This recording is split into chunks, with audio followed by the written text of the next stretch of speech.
Ironically, no. I honestly say that. I think we've played good baseball. I think we're not performing, but I think we're winning. So that just tells me that everybody is looking and their mentality's in the right direction. I think that if we're able to keep this focus of what's most important, and then as well as start to perform as a group, I think it could be special. Do you think that type of halo is sustainable throughout the season? The fact that you said you're winning but not performing the way you would like to? Is it sustainable throughout the season? I think over the course of 162, no. But also rarely ever do you have a group of guys with this level of talent that do not find some flow of performance at some point for 6 months. Happy Monday, everybody. Welcome to Marty Time TV in the Section 1904 podcast. I am Marty Caswell. That is Darren Smith. And there is the immaculate, the always dapper Bob Scanlan, somewhere in a hotel room in Philly. Good morning, fellas. How are you today? Good morning, Marty. Doing great. How are you? I'm good. It's a little bit loud in the background. There's no school, first week of no school right now. So you might hear some marbles. You might hear a kid running around. But other than that, and construction from upstairs. So just the normal chaos of my life. That's all. Darren's used to it. Just a normal day in Pacific Beach, I think. So yes. Yeah, we're not quite now. Scan, you're in Philadelphia. I am in Philadelphia. Yeah, I could be hanging out, having cheesesteaks, or looking at the Liberty Bell, or hanging out with Ben Franklin's ghost. But I'd rather be here talking ball with you guys. So look at you. What a charmer, as Marty said, the immaculate Bob Scanlan. You were drafted by the Phillies, right?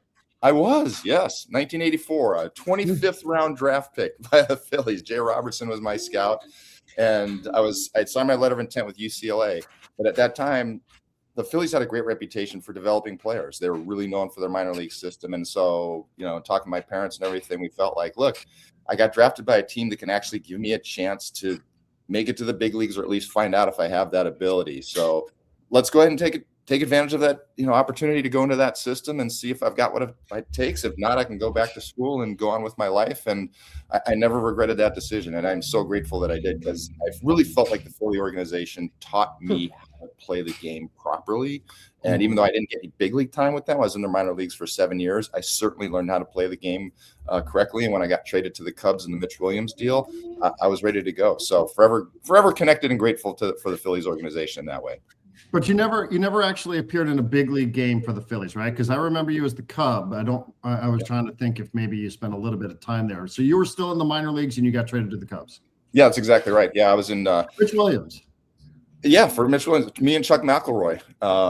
There was a scout at the time by the name of Hugh Alexander, and Hugh Alexander had been in our organization for many, many years. And then something happened between him and the Phillies, so he left and he went over to the Cubs. So when they were talking about this deal, he was intimately familiar with the Phillies organization, and he took a liking to me and said, "Hey, this, he knew that I had just learned a split finger the year before, I think, and at least this is the story that I heard. So he felt like, you know what? I know you've seen this guy. I know it's taken 6 years for him to get to this point. Signed as a 17-year-old, but now he's 23, 24 years old. But I know he's got this split finger that I think can be the difference maker for him in the big league. And that was why Hugh Alexander told the Phillies that I was the guy that they wanted to get in that deal." So. That's amazing. Good for you, man. And then I would guess that was Mitch Williams, who ends up there the wild as the closer, who's closing out games that take the Phillies to the World Series, right? And that's exactly right. And gives up the home run to Joe Carter. Yeah, you are connected to that infamous moment in baseball history. Yeah, in a strange way. I know this after all these years. I guess I probably have heard the story, but I never really connected that. There's no way you would really known had you not mentioned, hey, Phillies, and about the history. So thanks for, as usual, digging in and bringing out stuff. Asking great questions. That's what Darren Smith does. He asks great questions. He pulls things out. I'm not sure, He does. No, but especially Darren. But now it took us on a different path, and we're talking about Mitch Williams here ahead of the Padres and the Phillies, and we're not talking about the Padres' offensive issues at the Washington Nationals dropping the series. We get a much more entertaining story about the connection between Bob Scanlan and Mitch Williams. So I appreciate that. Good stuff. Yeah. There you go. Well, let me ask you this, Gan, since we're going here, because I like Marty, am searching for a way to not talk about the offense, which is the lowest scoring offense, not just in the NL West, but in the National League. I think only the Royals and Tigers have scored less runs than the Padres. I think I have that right. We could certainly talk about starting pitching. We could talk about Fernando's first home run of the year. Jackson Merrill had a big moment on Friday night. But also Craig Stammen had a moment. He got ejected for the first time as a manager. And it's just like, it's so out of character for Craig Stammen. And I think about like, would you ever want to manage? Was that something that ever crossed your mind, that being like a big league manager and having to deal with all of these things that Craig Stammen is dealing with in his first year on the job? Is that something that ever appealed to you at any level? Yeah, actually it has. I've thought about it at times, like, would that be a route that I would want to pursue? For me personally, it would probably going to the minors and learning how to do it that way, as opposed to so many of these guys now that are sort of able to skip that track and jump right into a big league seat. But yeah, the whole thought of learning the game at that level and having an understanding of the game at that level. Also, all of the things, to your point, Darren, that Craig Stammen is dealing with in terms of, it's not just the X's and O's on the field, right? It's you're still trying to help guys get better. You're managing a coaching staff. You're working with a front office. You still have to deal with the media. I mean, there's all kinds of different elements to this job. And I frankly think Craig Stammen's been doing a great job with all of it. And Craig is, not surprisingly, being Craig, right? I mean, he is so consistent in who he is as a person, and he is so authentic in who he is as a person that it carries over on a daily basis. And he doesn't get too caught up in the ups and the downs. And it doesn't mean that he doesn't care. It doesn't mean that he's not, fully invested. He's just a guy that has always been, hey, let's stay calm. What's the real issue here? What are we doing? He doesn't mince words. He doesn't try, I don't think, artificially try to sugarcoat things. He says what's good is good. He says what's not good is not good, and we got to find a way to do that. And he takes accountability. He says, I need to do a better job of finding a way to do that and helping my coaches do it, better to teach our guys. So I think he's done a great job, and it's really been fun to watch him not only do it, but continue to grow, because he is still learning and growing, right? Yeah, I mean, I had to laugh a little bit because he was even sort of poking fun at his demeanor in his ejection, right? Like, because he's like, I know if I'm going. Yeah, he's such a nice guy. He goes out there and like, they're going to kick me out. I'm not going to say any bad words. I'm not really going to yell and scream necessarily. I'm getting my point across, but at some point you're going to have to eject me out of here. So. He doesn't strike me as a guy who's ever going to go ahead and fire up his team by getting ejected or telling the umpire, listen, get me out of here, like Boch used to do infamously. Just that guy is even-keeled all the way through. I'm telling you, when he walks into a postgame, you cannot tell if the Padres won 6-0 or just got destroyed. He's the same guy. And I know it rubs fans the wrong way sometimes. They want to see him angry. They want to see him mad. They want him to call people out, but he's just going to be the same even-keeled guy because that's just kind of who he is. Exactly. That's who he was as a player. And when you look at his career and everything that he went through, I mean, that guy went through a lot. It wasn't one of these, just silver spoon in your mouth, gifted. I mean, he's a great athlete. Don't get me wrong on that. And that's part of the reason why he had a career as long as he had. But as far as going through the ups and downs, fighting injuries, he had a flexor tendon surgery, didn't know if he's ever going to be able to come back from that. That's kind of how he ended up with the Padres and how he got his opportunity to build his career back up and spent so many years coming out of the Padre bullpen, had successes, had tough nights as a Padre reliever and everything. So I really feel like he gets it. He's experienced everything that these guys are going through, and you don't survive that long if you're one of these guys that's always riding the roller coaster, right? Everybody has their different way of doing it. This is his, and again, I think it's what people appreciate about it is the authenticity of it. I want to start just quickly with the highlight of the weekend, and that it has to be Fernando Tatis's home run. Can you and listen, it didn't result in a win for the Padres, but just what was it like? Just the relief, the elation on his face from his teammates. That was quite something to watch. I still can't believe it took until the end of May for it to happen, but finally it happened. I mean, would all three of us bet everything we own if somebody had said, hey, I'm going to make you a bet that Fernando's not going to have a home run until the end of May? He's healthy and everything's fine. He's just not going to. I mean, no, nobody would have expected that. And it became one of those things. And you could tell it was starting to wear on him, right? Mm-hmm. At first it was, getting the base hits, and he's hitting line drives and everything's going good. And then then it became a thing of like, oh, when's the home run going to show up? And then you could sort of see his plate appearances changing, where it almost got to the point you just felt like he's just like, I'm going for it, forget this single stuff. I got to start trying to hit home runs just to prove I can do it. And of course, that became a more of an undisciplined approach in some ways. And I think he had to pull himself back. And Craig Stammen talked about this about 10 days ago, because Fernando started getting back to his line drives off the field. And I'd asked him about it, and he said, yeah, because he's not thinking about home runs anymore. It's like, oh, okay, that's why he's hitting 405 over the last 11 games. And you get to see he's like he was back into being himself. But when it finally did happen, it was just it was such a genuine joy from all of his teammates and just an excitement of like, dude, we know this is just such a crazy anomaly to go 243 plate appearances for somebody as talented and as good as you. It finally happened.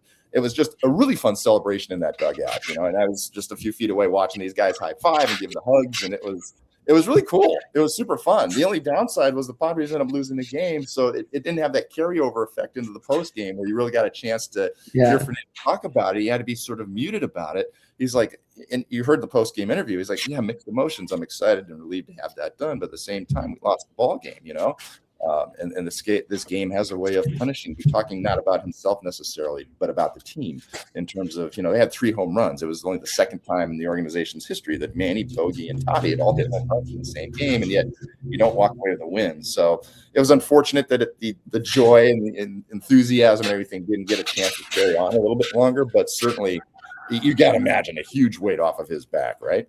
Mm-hmm. Scan, you just said, getting back to being himself with Fernando. What is that? What do you think that is? I'm genuinely asking the question. You talked about the singles. He has 49 singles, which I think is like 5th or 6th most in the sport, right? And I know it's sort of people have joked that he's become a little bit like Luis Ariz. I don't think so, but I also don't know like what he is. Like, what is Fernando Tatis Jr.? Is he a 30-plus homer guy? Is he a version of what it was that we saw last year, where he can do a lot of different things, but maybe not be a guy who's going to hit 40? I mean, do you, in your mind, if somebody were to say, well, what is Fernando Tatis Jr. in 2026? Not. I know we can't discount the first couple of months of the season as we're talking about here. But, do you think does this open the floodgates and now he becomes, a prolific type home run hitter from what we've expected earlier in his career? Or is he just a better hitter or a more balanced guy? Like, what is the version of Fernando Tatis Jr. that you think is at its optimal level? Should he get back to that point?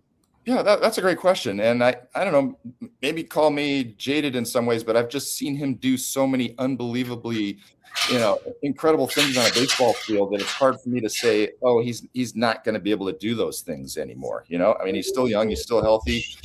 He's still an incredible athlete. We still watch him during batting practice, hitting balls 450 feet. But it wasn't a thing of, gosh, even watching batting practice, he just doesn't have the hop anymore. No, it's there. It's just it wasn't coming out for these first couple of months. So in my mind, and again, maybe I'm just too wrapped up in what I've seen him do for in previous years, but I still feel like the guy that can just put a team on his back, a guy that can hit the ball out of the ballpark, a guy that can still hit the best relievers in baseball, hit them opposite field, hit them pull, and do all those dynamic things is still in there. And so my hope is that we see more of that over the next 2/3 of the season. So yeah, Darren, I guess to answer your question, I still believe that Fernando still exists and still can emerge. Will we see that guy? I don't know. But I feel like, yeah, I still believe. I'm still a believer. Call me naive. No, I mean, you're not alone. I've said this repeatedly because I get invited to go on shows every once in a while too. And I'm like, I don't know. Maybe it's because, we all lived it for the first 3 years of his career. And like, it was box office every time. And there still is that sense when he's in the batter's box that I think something good is going to happen. Now, it's been the opposite up until this point. But I still am one where he steps in and I'm like, something crazy could happen. Stop what you're doing around here. I'm going to put my phone down for a second. I'm not going to second screen it. I'm just going to watch because it's him in the batter's box. And I feel like something's going to happen here. I agree. That's where I'm at with it also, because what we saw the first few years was I've never seen anything like it. I've never seen a guy take control of the game the way he did. It was like a man among boys in some way. And when you're watching the best of the best, looking up to this kid and saying, wow, he was just at a different level. And I feel like it's still in there. In fact, I enjoy having him back on the infield now because I still feel like on any given play, I'm going to still see something incredibly athletic and dynamic with him at second base. So yeah, I still believe. You still believe. How about oops, there's my mic. I'm sorry. How about Jackson Merrill? I know he's been visibly frustrated. I think he had a better weekend for himself, but what are you seeing with Jackson at this point? Yeah, well, first of all, we're seeing him hit off-speed pitches, which is great, right? He's had these hits in the last few games, and several of them have been on off-speed pitches. I'm hoping, as much as we talk about teams sort of having that turning point moment of a season, I'm hoping that moment for Jackson Merrill is going to be his plate appearances against Christopher Sanchez the other day, right?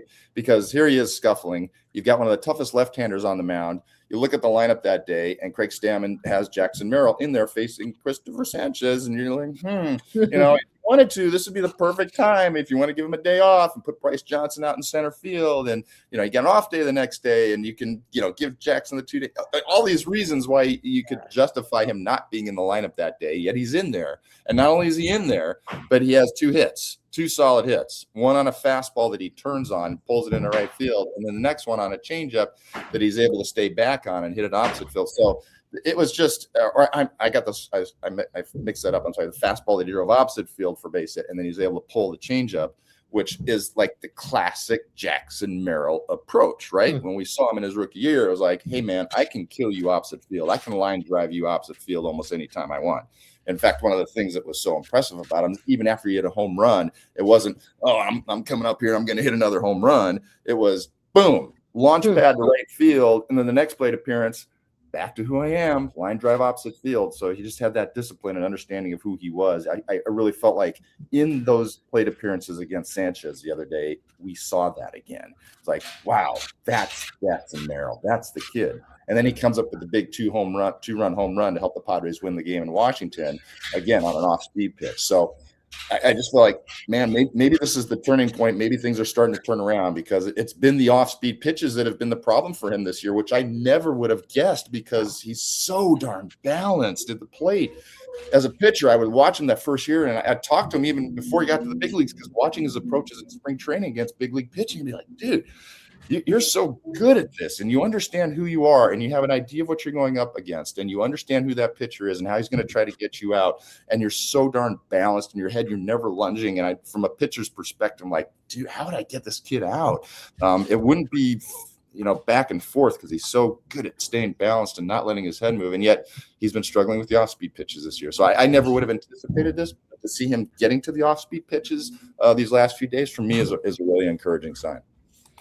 Waiting for the turning point, the story of the 2026 Padres. I mean, I feel like we're doing that with just individual players, with the offense as a whole. By the way, if you guys were to read The Athletic today, I think the writer is Matt Gelb, the Phillies beat reporter. I felt like I was reading an identical story in the Padres. The headline was like, the silver linings for the Phillies after a rough series, the frustrations of their star players. Like, they don't understand how on earth, like Trey Turner, the collective slump some of their best hitters have gone into. They've tried everything. Nothing is working. They're talking about hard hit outs, but they have one of the lowest collective OPSs in baseball, but they're somehow hanging in there. That's like reading about the Padres. It's almost mirror images, except of course they came into San Diego and swept the Padres. But man, Marty, you nailed it, because that was exactly, it felt like the identical storyline going into the last series of Petco with the Phils, right? It was like, wow, you look at these offenses, it's the same exact story. They were getting some home runs out of Schwarber. Bryce Harper was starting to come around, but Trey Turner had been struggling. You looked at their lineup, and they had 4 or 5 guys in there that were all, in these 200 batting average ranges, and it was, very, very, very similar. No question about it. Listen, I know we ask the players the same boring questions after every single game, like, what's it going to take? What's going? Just how frustrated are these guys? If you're Manny Machado, man, and you're putting together your Hall of Fame resume, you're a guy who's had the back of the baseball card, and you're answering the same questions from us. How much self-doubt do you think is creeping in? Like, I don't know what's going on. Is it auto time? Is it something else? Like, yeah, I mean, right. It's different for each guy. Yeah. Right. I mean, if you're an older veteran player, maybe you're starting to think. But I remember when I was an older veteran player, I didn't really think about that too much. I still got it. I'm okay here. I've gone through slumps before. I'm going to be okay. Especially with regards to Manny, what's really interesting. Do you remember what he was hitting at probably this time last year? He was hitting 308. Okay. He's hitting 174 so far at this point. Do you know how many home runs he had this time last year, hitting 308? He had 6. I'm going to guess. Oh, okay. I'm sorry. Okay. Yeah. 6. He has 10 so far this season. you know how many RBIs he had this time last year? 24. You're 25. Yeah, he's wow, got okay. 25 this year. Hmm. So despite the batting average being, a fraction of what it was last year, he actually has more production, and he's actually gotten the job done even better than he did last year. So, and I'm not trying to, sugarcoat hitting, $174, whatever he's hitting. Obviously, that's not good. But as far as him still being productive at the plate, man, he's still getting it done. So as much as done as he possibly could have, if he's hitting 100 points higher, no, of course not. But it's not as though it's been a useless, trips to the mound to the plate for Manny Machado. So, yeah, to your point, Marty, I think clearly there's some frustration. And we always talk about, the big hit, the big turning point, or what's going to happen. The Padres have had a lot of big hits this year, haven't they? They've had a lot of big hits out of Ty France and Castellanos and Duhar and Campusano. Yeah. I mean, they've gotten some really big hits from some guys, just not from the big guys you expect to have the quote unquote big hits from. And sometimes, yeah, it's one hit, it turns things around for you. But oftentimes, and I'd say even more often than not, it's sort of this slow boil where it just, all of a sudden it's a hit, now it's 2 hits. And all of a sudden you look up and 4 or 5 games have gone by and, oh, wow, he's strung some good plate appearances together. And he's got sort of like with Fernando, right? Mm-hmm. Yeah, you're looking there, and all of a sudden over the last 10 games, wow, he's hitting 405. Yeah. And then all of a sudden the home run finally shows up. So I think more often than not, that's kind of how these things happen. Yeah, the big moment is fun and it's exciting. And as we were talking about earlier with Jackson, maybe that's that moment against Christopher Sanchez that we'll look back on, but that's not always the case. Sometimes it's calmer that it sneaks up on you, and all of a sudden you look up and like, oh, this guy's kind of back to who he was. Scan, I want to ask a question, and certainly I want to be respectful. I know the dynamic at play, especially now because I'm working with the local MLS team, right? So, I don't want to put you in a weird spot, but we have talked a little bit here about the hitting coach, about Steven Souza Jr., not because I've ever met him, not because I know him or don't know him or any of that, but just in terms of there has been a change, right, from Victor Rodriguez over the last couple of years to Steven Souza Jr. And whatever reason there was behind the change is fine. That's certainly the way that the team wants to move forward. Seems like it's going okay in Houston. How do you know? Here's my question, because I know he works hard, and I've got a lot of pushback even from people at the Padres for some of the stuff. I've not said ever that I think he should be fired, just that it's okay to wonder if that change has had anything to do with the offense. It's my only point that I've made here. How do you, though, like if we can't evaluate the hitting coach based on the hitting results, how do we know whether or not the hitting coach is doing a good job? It's a great question. It's the hardest job in baseball, right? And we could have actually had the same question how many times over the last 15 or 16 years with the Padres? We've had it quite a bit. every 2 years, right?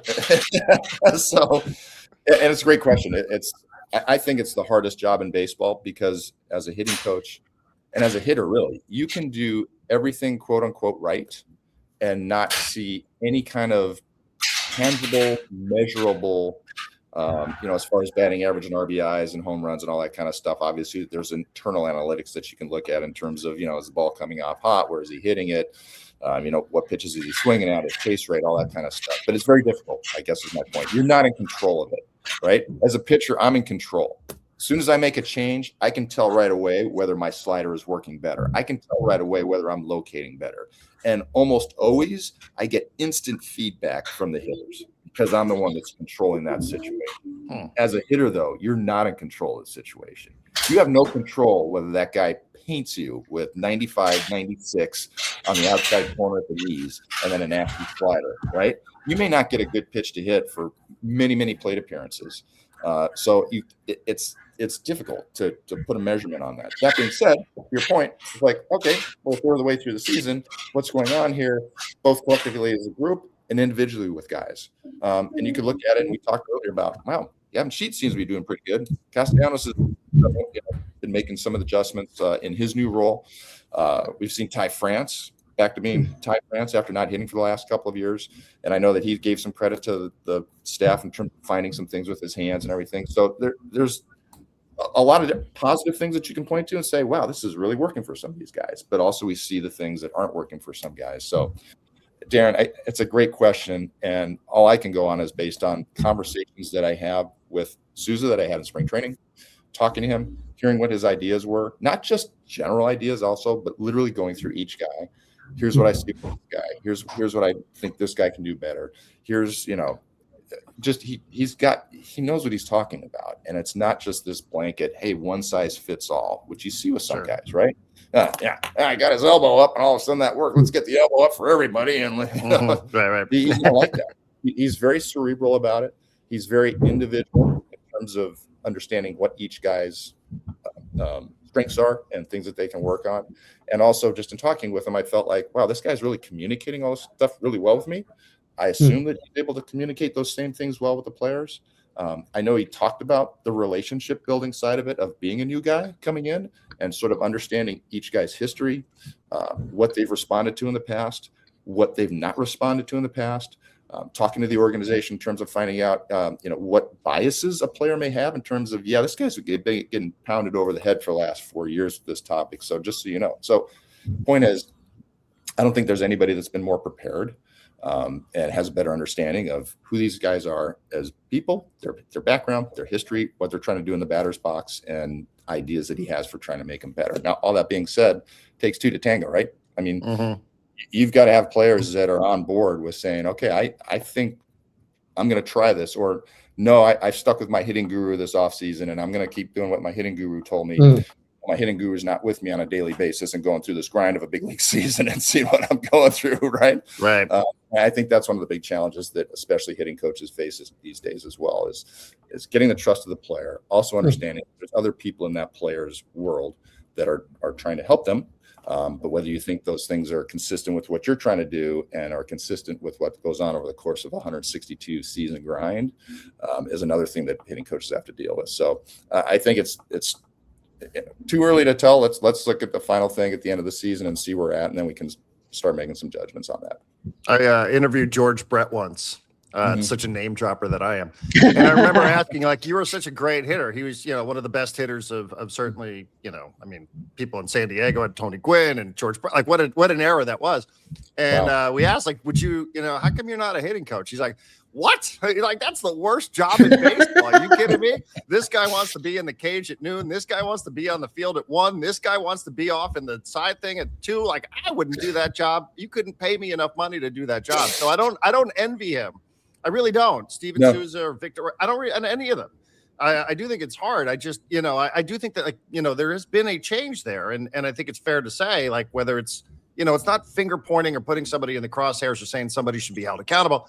But, when there is a change and you see a little bit of a dip, you go, well, maybe it's just, things haven't quite clicked yet for whatever reason. But, again, I want to be fair because I don't like doing that. We've seen way too many of these guys come walking through the doors and get scapegoated. And it's absolutely not what I'm trying to do, despite how some of the commentary has been received.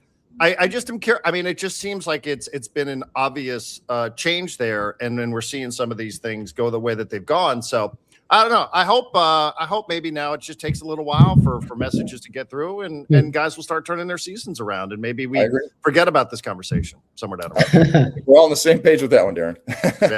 All right. Scan, real quick. How many guys, because you mentioned the hitting gurus, how many players these days have their own hitting gurus in the offseason? My guess would be more than not.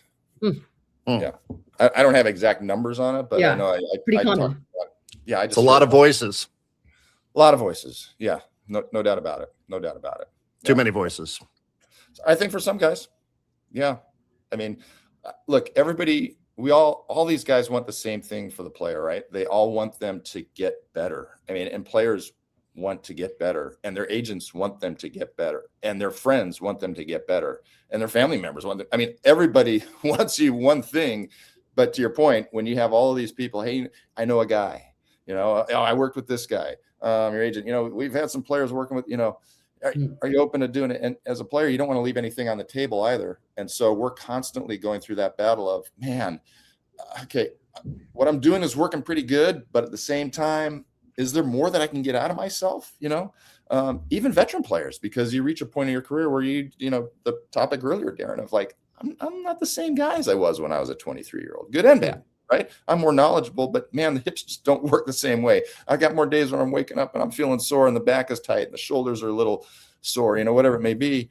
And hey, if there's somebody that can help me get through that and use my body better, or use it in a different way. And so it's a constant, I think, for a battle for guys in terms of understanding, yeah, I want to get better. I want to try new things, but you can get over inundated with some of that stuff as well. And how do you incorporate it? When do you incorporate it? Right. I think a great example of it, and credit to him, Griffin Canning was telling me the other day that he was introduced to a guy that's really great with just personal wellness, understanding and like keeping track of your heart rate and keeping track of your blood pressure and keeping track of all this kind of stuff. And actually they watch you walk when you get up in the morning, and just by your gait. August, can you come here 1 second, honey? You helping out over there? Yeah. Just by walking, and they can determine, on that given day, here are some exercises that you should try to do to, this is what your body is telling us, both externally and internally. And by taking all that data in, you can determine on a given day, hey, this is a good day where I can really push myself, versus, this is a day where maybe I don't want to push myself all that much. That type of stuff.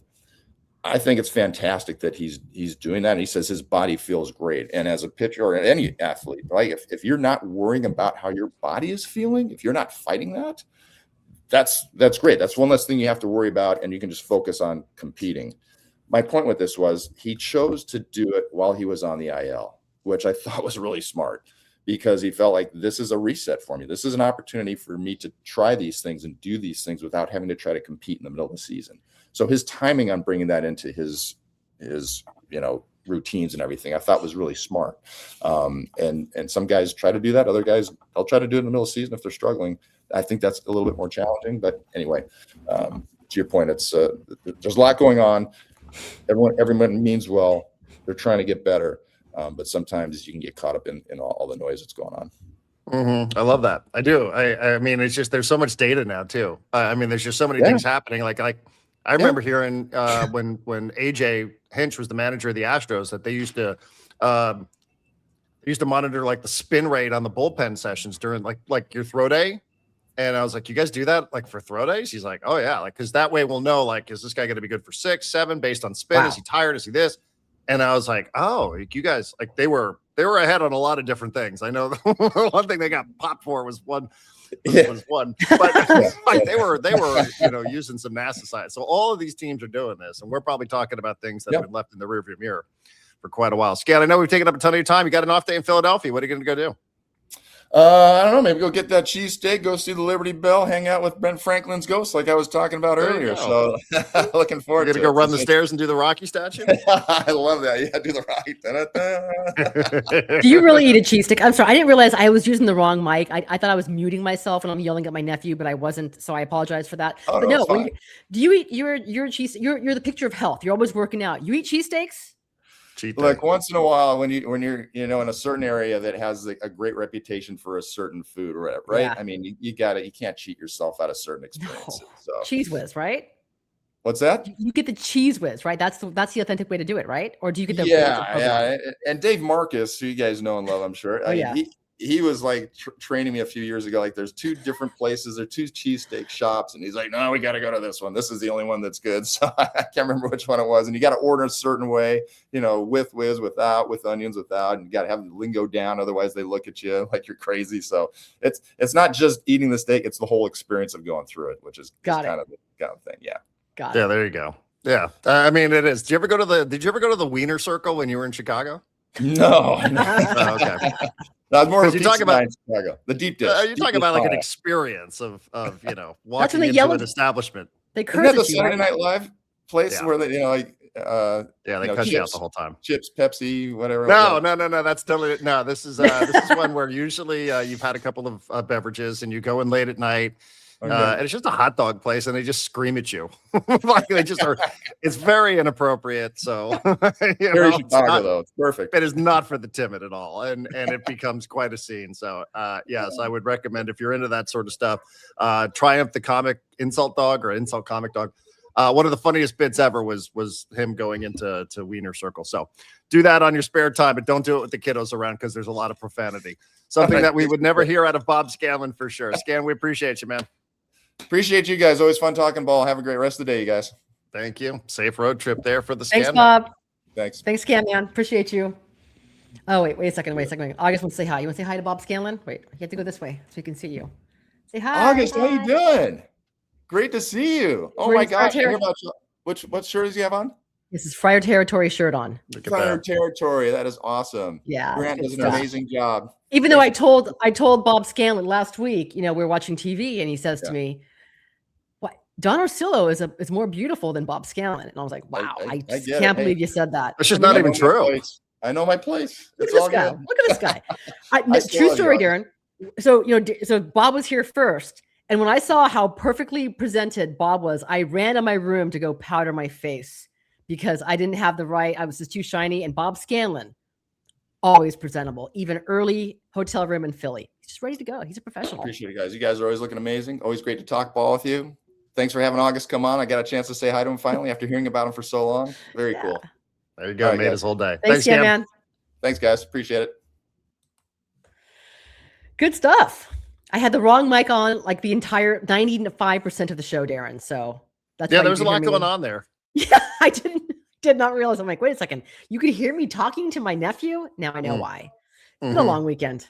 How was your weekend? Yeah. Are you ready for your Knicks? Ready for your Knicks and Spurs? Good to go? The group chat? Good. Yeah, I'm good with it. I mean, listen, there's no easy outs at this point, but if you were to ask me for the matchup that I thought was better for the Knicks, that would have been the one. Okay. That would have been better for any potential travel. That would have been the one. A lot easier to get to San Antonio than it is to get to Oklahoma City. Have you booked? Should that materialized? Not yet. Come on. What are you waiting for? What are you waiting for? I mean, have you seen what the get-in prices is on the secondary market? Okay, I knew that the secondary for game 3 for New York would have been close to $4,000. What is it for? I wish. Secondary for game 1 is $3,400. Okay. Game 2 is $3,800. Game 3 in New York is $7,900. What? Game 4 is $7,500. Game 5 San Antonio $6,500. Game 6 in New York is almost $11,000. Come on. And then game 7, if there is one in San Antonio, is $9,800. Okay, so of course you have friends and family in New York. So right now the cheapest route for you would still be San Antonio. I think so. Okay. I think so. When you factor in flights, because you can go to San Antonio, you can also go to Austin, you could drive. Yeah. So should you need to make an adjustment with these gas prices? No, you don't drive. You cannot drive. I put in. Well, you can't do anything with these prices. So I mean, just like you're sort of like, what is the least amount of hemorrhaging that you can do if you're determined to go to one of these events? You fly. That would be it. You could go to Austin and then you get some good barbecue and you just drive for a couple of hours, like 2 hours. It's like San Diego to LA. Yeah. So like in a pinch, but there are direct flights to San Antonio, but we've got some calls out for some tickets. It's a good thing that I am married to somebody who works for the official winery of the NBA. What? Yeah. Kendall Jackson is the official wine partner of the NBA. Darren, I'm expecting to see you rolling in a suite. When you have connections like that. Yeah. Dude, come on. Well, we've already been told like the NBA. I mean, these are really hard tickets to get. Really, really hard tickets to get. You got to do it. You have to do it. You never take for granted when your team has a chance to win it all. This could be once in a lifetime. You might think you're a young player. You think you're getting back. There's a chance it could be one and done, and that's it forever. Let me ask you this. Okay, this is the ultimate loser question, or maybe it's not. Is this already considered a fantastic season for the Knicks? No matter what happens. San Antonio, yes. I think for the Knicks is no. You have different standards when you're the Knicks. Listen, I think if you play for a championship, I do think that you've already gone further than you went last year. And the whole reason why they fired their coach, Tom Thibodeau, last year was because they fired him after losing in the Eastern Conference Final, which I wasn't the biggest Tom Thibodeau fan, but I thought that was a risk. That's a real risk here. What are you doing? This is a guy that took you to the Eastern Conference Championship. And it worked out. So they made it further than they did last year. So there is a sense of validation. I tend to think if you've made it to the final, then you've had a good season no matter what happens. Doesn't mean you're not going to be disappointed. You should feel disappointed. To your point, I've waited 32 years for this team to get back. I know they went in 99, totally different. I've waited 32 years to feel like this team actually has a chance of winning. And, maybe they catch Victor Wembanyama on some magic carpet ride in San Antonio does it, and good for them if they do. But you're right. I mean, I don't know how many more times you could say something like this. This team was uniquely built for a moment that seems like it has presented itself. You know what I mean? Like the team is built for this. And part of the reason is San Antonio, that whole project with Victor is ahead of schedule. So maybe there's a level of satisfaction winning and making it to the NBA Finals. I would think that has to be true. But he's a pretty special player. So again, I think they have a real chance. I think it's the first time in over 30 years, Marty, that I've felt like this team has a chance to win a championship. So will I be disappointed if it doesn't happen? Of course. I mean, of course. I'm still emotionally scarred from what happened in 1994. So, I mean, I still carry that. I want to be liberated and freed from some of that. Darren. But if it does happen, I think they've got a real chance, and that's the most I can ask for as a fan of any team. Is I just want them. I feel like they have a real chance. Something could happen. Somebody could choke. Something. Who knows? Somebody can get hurt. There's so many different variables. But I feel like as an organization, it's just it's totally different than the feeling you've had for the majority of 2 decades, which is this team doesn't have any chance. This team is just embarrassing. And, now that's not the sense. That's why I said it. Like, winning NBA Cup, as silly as people think that tournament is, was a real moment because, like, for me, that was one of the high points as a fan of this, crummy team for all these years. But now, like, now it's different. Now there's a different standard. And Darren, it's a rematch too. It's a rematch against the Spurs. I think there's only a handful of teams in professional sports where if you don't win the championship, it's not a successful season. And you can put the Dodgers, I know it's annoying, but you put the Dodgers in that conversation. I'm trying to think, let's see, what NFL teams? Only a handful, small sample. Maybe the Chiefs, right? Chiefs, yeah, I would say so too. And the Knicks, again, when it's been that long a drought, I think you have to say NBA Finals, 100% is successful. So like with plus, the Padres, it's I mean, there aren't many of these stories left, right? Like the story of the long-suffering fan base, right? Because the Cubs won, the Red Sox won. So once you have those, you don't have too many of those left. The Padres are one of them. They are. And I've said, like how my fandom is different. I remember a couple of years ago, somebody asked us when we were on radio. They said, what would you prefer? Like, what would you prefer? What would be more important to you? Padres win in the World Series or Knicks win in the NBA? And I was like, they're just so different. Like there's just different levels of fandom. Like for me, Marty, like I want the Knicks to win for me. And you're emotionally invested in that. I don't want them to win for the, it'd be nice for the fans to keep going to Madison Square Garden in 19,000. I mean, it's been a great fan base. Like they've never, they don't bail. Like they've always been there for that team through the extreme lows. But I want that for me. If the Padres won, I'd want that for the city, much more for everybody else. Yeah. Right. For the people that have supported us and our show. And like, am I a fan? Yeah, I am. But I don't want it for selfish reasons. Like I want this for very selfish reasons because of what it would mean to me. Like somebody who still remembers, how disappointing that Game 7 was. But yeah, like they're just different. Like they're totally, totally different experiences, where like, yes, I would have some personal enjoyment from the Padres winning the World Series, but I'd be happy for my friends that work there. I'd be happy for the city of San Diego. I'd be happy for the Sidlers. You know what I mean? Like there'd be so many more people before me. This, totally selfish. I want this for me. I don't want this for anybody else. I don't want this for Spike Lee. I don't want this for Ben Stiller. I don't want, good for them. They always go and they spend a ton of money, and for the most part, they represent the organization. But I want Timothy it for me. Chalamet. Yeah, I don't really even know who that is. He's in Dune. Dune. What? He's dating one of the Jenners. It doesn't matter. Yeah, I noticed that. And right. Good for him. It seems like he's a good fan. And he's really into it, and he's been there through some of the shit times too. So, unlike other people who are just popping up out of the woodwork to all of a sudden go to the game for the first time. I think he's like in his 20s. So how much of a long-suffering fan can he be, right? Yeah, he seems like a fine enough person. I just don't know who he is. He's an actor, huh? He's an actor, yes. He was in Willy Wonka and the Charlotte. Chalamet? That's his name? Chalamet, yes. Chalamet. Very talented. Yeah, whatever. It's fine. I mean, the players seem to dig him and good. That's fine. Yeah. But yeah, I mean, he's there, and he's been there through some lows. So, no issue. But like I said, like that's what I want that for me. Okay. Now, just to kind of bring it full circle, what would you consider a successful season for the Padres? Yeah, I don't know, man. With everything Marty, you know about this team right now, what are we doing for our territory today? It's up to you. We can. I mean, because No like game. for a change, we could just talk about the starting pitching from this weekend.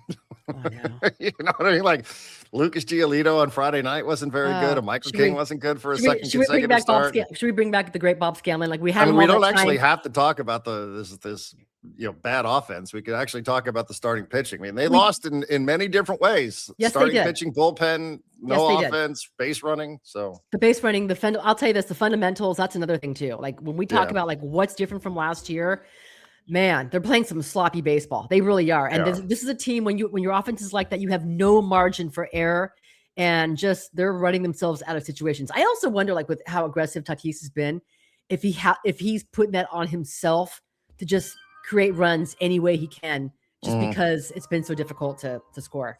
yeah, I mean, the good news is he has 14 stolen bases, which is, amongst the league leaders. The bad news is that he's been thrown out the second most times. So I don't know that that's a good trade-off that you have 14 stolen bases and 6 caught stealings. Yeah. I don't know that that's a great ratio, but again, when you don't have an offense and there's two ways of looking at it. You're trying to make something happen and be aggressive. The flip side to it is that you just can't be burning these outs because, the team really doesn't have any other, they essentially have to hit a home run for some of these guys to score. And their collective offensive WAR is lower than like a dozen players in baseball. So, it's not great. I know. Okay, no, trust me. We have plenty of stuff for Friar Territory. I want to put some stuff up there for those you guys who are watching Marty Time TV and the Section 1904 podcast. Number one, make sure you subscribe to the Section 1904 podcast. Darren does a great job putting some work up there and links and articles and videos, including World Cup previews that you did with Eric Gomez and others. So there is the QR code to go ahead and subscribe to the Section 1904 podcast. Where did I put Friar Territory? We have that one as well. Oh, there it is. Friar By the way, Territory give a shout out to Eric Gomez, who said he thinks, the U.S. is going to be a team that's going to have to win games 3-2. And that's exactly what they did against Senegal on Sunday. So shout out to Eric Gomez. Got that one, hit the nail on the head. Not great defensively. 10 days away. 10 days away. 10 days away from the World Cup, right? Are you how is it 10? Is it next Friday? The first match is. Wait, let's do some math. That's the Mexico 11th. and South Korea. That's 10 days. Wait. Yeah. 10 days. 10 days. Okay, so I got that one right. Or maybe that's next Thursday. So you get your money together. So you have Knicks tickets. Yeah. World Cup. You need another job.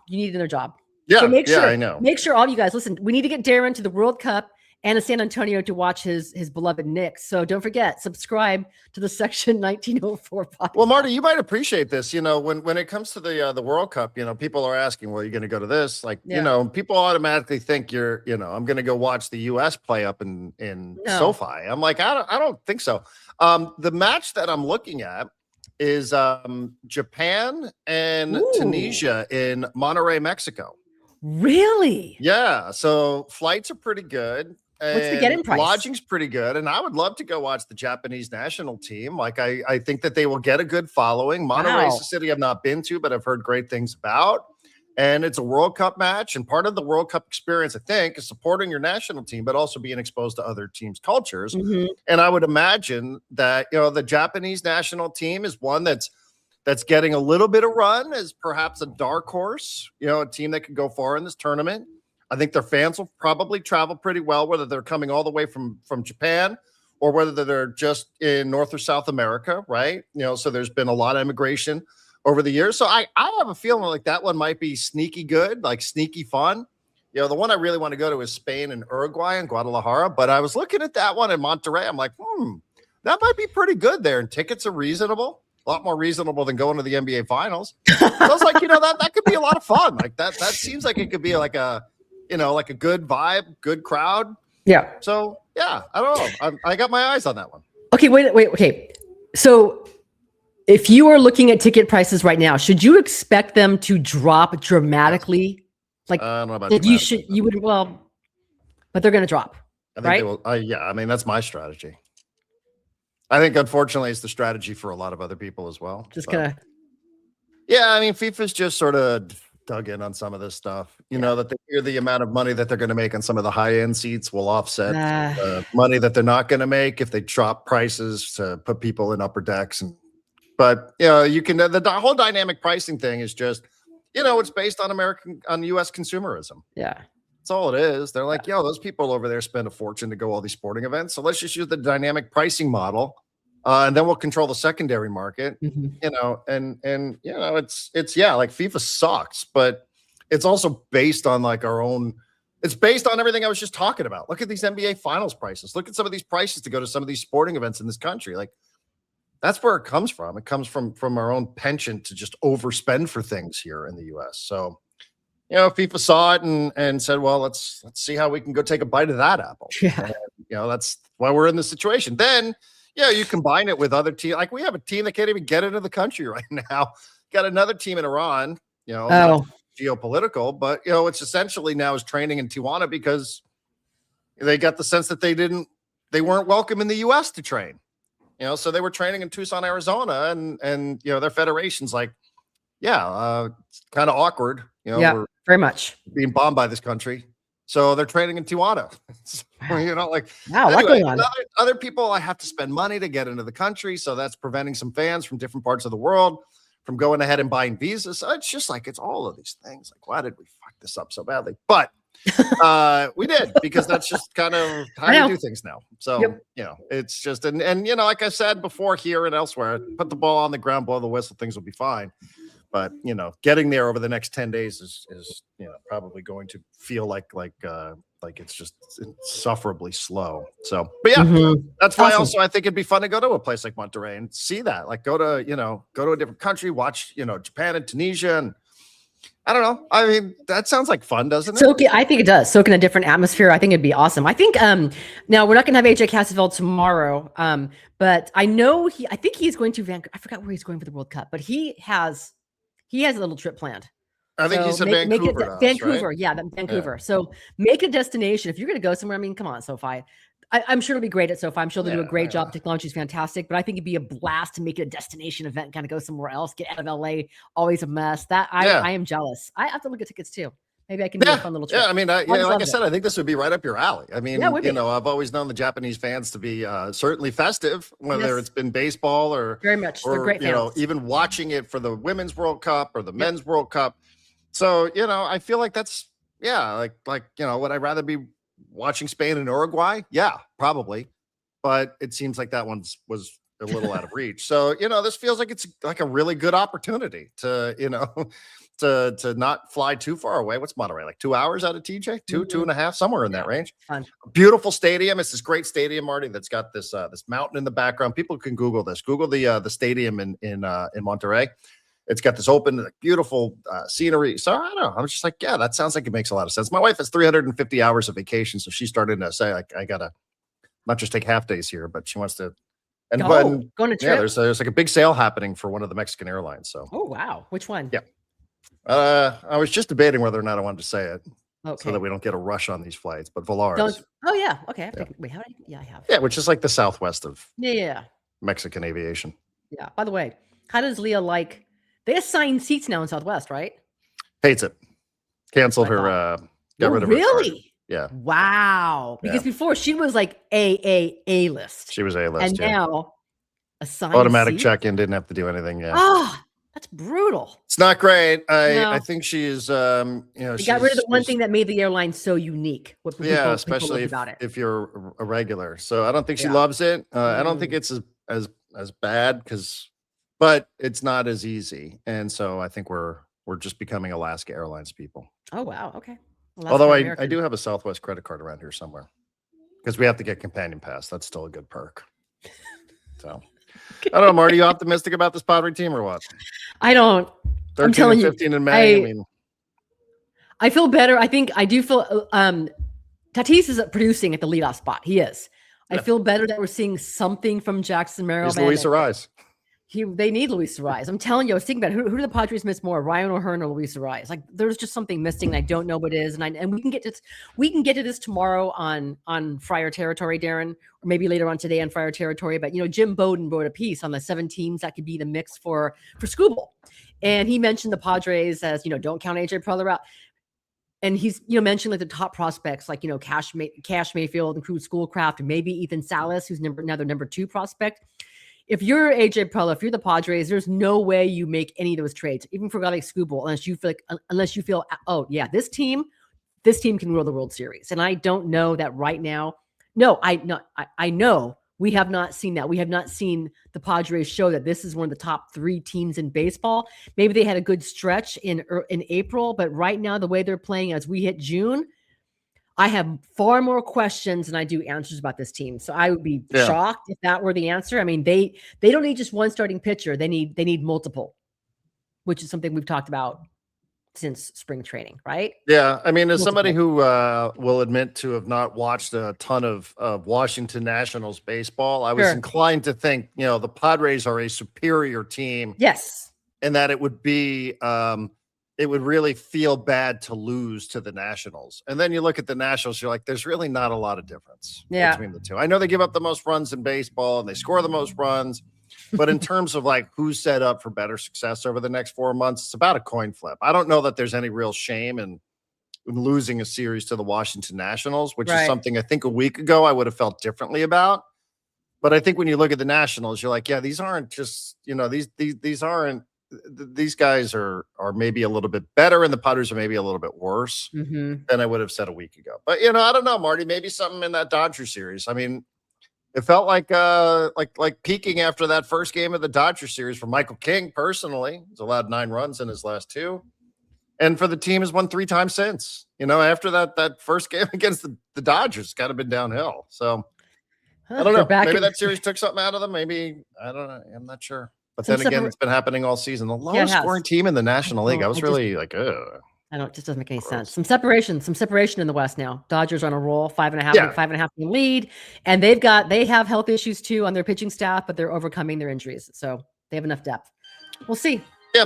Like I said, I mean, I think I just walked out of that going, maybe I shouldn't assume that that they're like the Padres are in some elevated tier. Yeah. Compared to the rest of the teams in the National League. Like maybe they're right in that mix. Are you saying they're dropping the power rankings, Darren, to the mids? I am. Show me something. But then again, what's been your philosophy? Or maybe for AJ Preller, get to 500 by the All-Star break, by the trade deadline, and then you figure it out. You can get hot. They just need to get hot. They haven't gotten hot. I sound ridiculous. I'm telling you, if you read Matt Gelb in The Athletic, it's like I'm reading a story on the Padres. It could be Dennis Lynn writing that about the frustrations of their star players not getting it going, the hard hit outs. That's what we turn to when a team is struggling. We're not looking at the results, we're looking at the hard hit outs. So there you go.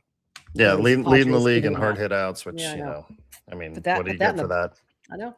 Well, it is an interesting parallel, I think, because I remember something at the end of last year after the Phillies lost in the playoffs. It's like, hey, this nucleus cannot get it done. Yeah. So something's got to change with the nucleus. Now, of course, they got rid of Castellanos. And I don't know, Marty, how much time he has left. I don't. I know you're not paying him anything. And it's not like there's some obvious person waiting in the wings that you're blocking. I don't think that person exists. At least you're going to see him through the Philadelphia series, I would imagine. Who knows what that reaction is going to be like for Castellanos back there in a Padre uniform for the first time facing the Phillies in Philadelphia. But where was I going with this? Yeah, so at the end of last year, there was a story written in The Athletic. It might have been by Gelb about history tells us that this nucleus of players is not going to do any better. They've had their moment. I was like, yeah, I did the same thing. I was like, if you just put the word Padres in there, could you make the same case about Machado and Xander and Fernando? Maybe you could have, but I also don't see an easy way out of any of that. No. So, I just don't, not for the amount of money that's committed to these players. So I do not see an easy way out of it, but I'm sure AJ Preller is there with his Rubik's Cube full of baseball players trying to move the pieces around so that he can set something up. June also should be an interesting month where we will have the official confirmation we would expect. Right. The owners' meetings are this week, but I don't think they're going to vote. They're not going to vote on either on the sale this week. That's going to happen a little bit later. But yeah, interesting times, Darren. We'll see what happens. Very interesting. Deadline. All right. Real quick before we go, I want to shout out to everyone who ran the rock and roll marathon yesterday, including like my entire family. I did not. I was, being responsible, taking care of 2 younger kids at my house. Of course, I didn't want to run the rock and roll marathon. But I mean, my niece ran for the first time. She's 12 years old. So congratulations to all the Caswells. She ran the half, the 13. Okay. But she ran the half. But Yeah, the rest of them full marathon. Jack, Rachel, yeah, James, Leah, they all went. I didn't, but Did that come through your neighborhood? it did not this time. It did last year. Okay. Yeah, they had a different route this year, I think. Yeah. So good stuff. Yeah, I have Congratulations. no everybody. interest at all. Never going to do it. I know no that. interest, not interested, don't care. Just not for me. I'm still saying congratulations, everybody. I'm going to go for a walk now. Absolutely. I think it's great. I was listening, went to dinner, went to Cardolino, Mission Hills last night, and I heard a story of a 70-plus-year-old man who has a legacy marathon runner, rock and roll marathon runner. He's run them all, Marty. He's run them all. He's over 70. I'm like, good for that dude. Yep. Not interested, but good for that guy. Whatever it is that floats his boat, I guess. But that's absolutely not for me at all. So just not a runner, everybody. Not a runner at all. All right. All right. Good stuff. We're good. You want to go ahead and sign off? Marty Time TV, Section 1904 podcast. Great. We're going to thank the dapper Bob Scanlan for his appearance. By the way, Bob Scanlan, World Cup household. Cup household? Yeah. Columbia? Columbia. Is he going to go? Is he going to the Columbia match on Sunday? I have no idea. Was Bob's wife Colombian? Yes. Wait. We just said he's a World Cup household for Columbia. But there's not just Columbia. I got to check this out. So you've what? Steered us into a brick wall here. No, I haven't. I remember we had this conversation at Petco Park in the last homestand. He told me big rooting interest in his household. Colombia, and there's another country, but I forgot what it was. Okay, good. I like it. I mean, I'm going to see Colombia against Jordan on Sunday at Snapdragon Stadium. Oh, wow. Okay. Is Bob going? That's why I was asking. I'm just joking. I know. He probably has to work. I would assume the Padres are playing. I mean, listen, here's the good thing about the NBA Finals and the World Cup. So much happening. You know, I know we have to do Friar Territory 3 times a week, and we'll do a little bit of Padres here, but there's plenty of other things that we can focus on. And we can just say, you know what? This doesn't have to be on my front burner. Okay. It does for Friar Territory, but there's other things that I can focus on now. And then I'll just look over to the Padres and see what's happening there.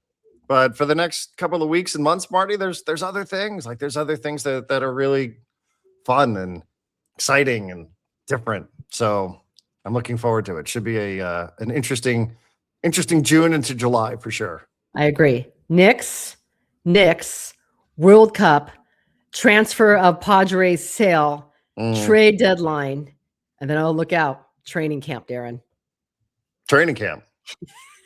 Yes. Then the return of SDFC at the end of July. Oh, that's right. Right. After a 50-day absence. Yeah. Yeah. I know. I saw a new social media post from your boy Chucky Lozano. Oh, really? What's he doing? Is he still walking around by himself in the field, training field? He was by himself with a Celsius because he's got a Celsius deal for the World Cup. So you're kidding me.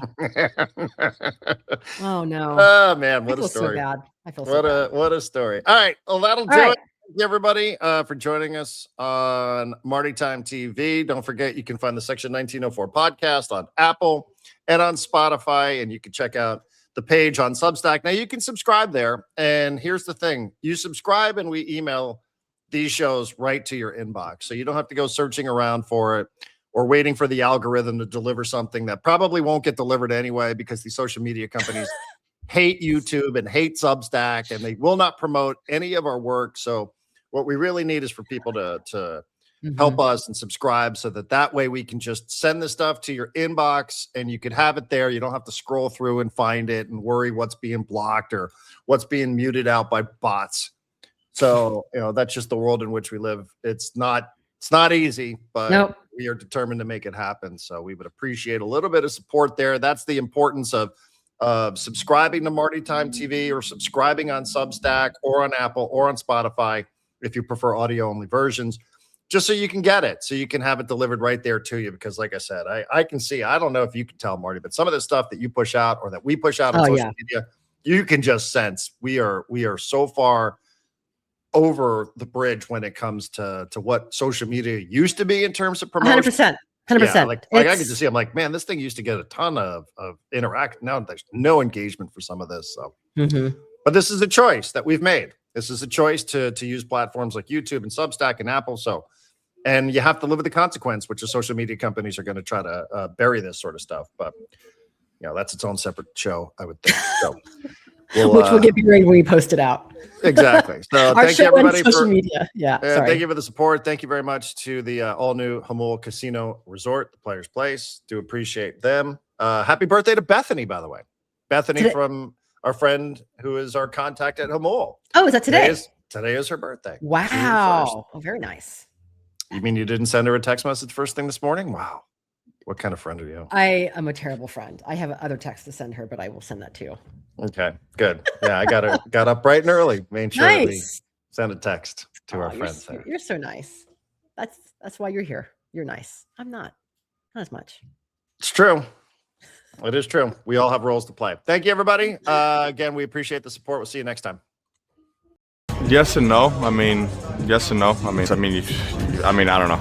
I don't know. I mean, yes, no, maybe. Who knows? But I'm just not giving a fuck. Really, just not giving a fuck. Just whatever happens, happens. You know, like just I'm here for a reason. Don't overthink it. You know, just play the game like you know how to play it.